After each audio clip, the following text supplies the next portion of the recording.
Oh, hey there.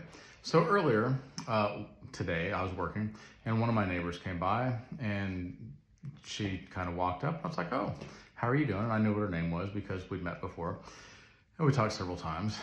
And I said, "Hey, have you met one of my other neighbors? She has a baby. She's about your same age. You guys should hang out." And she's like, "Well, I've seen her, but I just don't know how to start a conversation.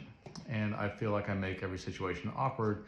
And so I don't know how to introduce myself." And I'm like, "It's easy. You just go up and talk to them." I mean, I do it all the time. I'm like, "You want their number?" I got their number.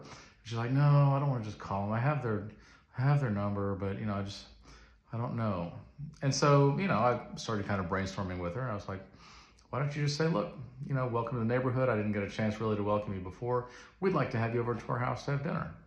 She's like, "Oh, that might work." I'm like, It might. If not, just say, "If you don't want to have dinner with us, that's fine. But, I just wanted to offer my help. If I can help you, maybe I can babysit for you. Maybe we can collaborate together, do something, have a play date for the kids. Whatever, just find some way to build a bridge with somebody else." Okay, so I think that a lot of people probably lack in this, and I think COVID did not help. I think that COVID isolated everybody, and we are social creatures. We're meant to be with each other. It's not good for a man to be alone, man being human. It's not good for us to be alone. We're social, we need to interact with each other, but everybody isolated, which is exactly how a predator would take you down, okay? And then a lot of people suffer from depression and lots of other bad things that go along with that.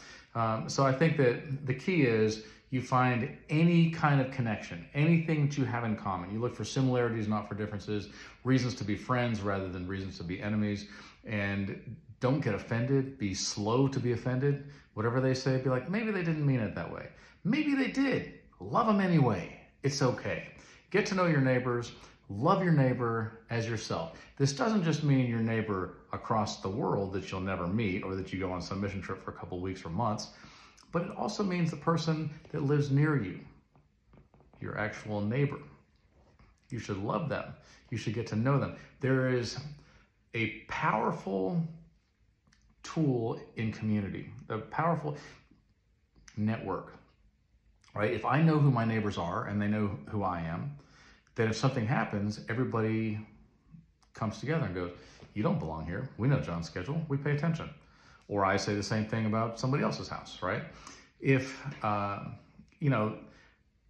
one of us falls, if we're all going along at a good pace and one of us falls a little, the other ones can go, "Here, we're going to help you up.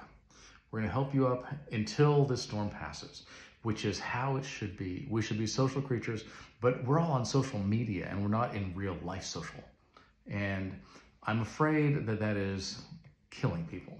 I think that it is causing all kinds of problems, and people feel awkward and they've gotten out of the habit of just talking to like when we were kids, okay? And I realize I'm older than most of you, but when we were kids, and I moved a lot. I moved to 22 different schools to 22 different states when I was growing up, and since then I've moved a lot and traveled a lot. And I have to know how to get to know people very quickly.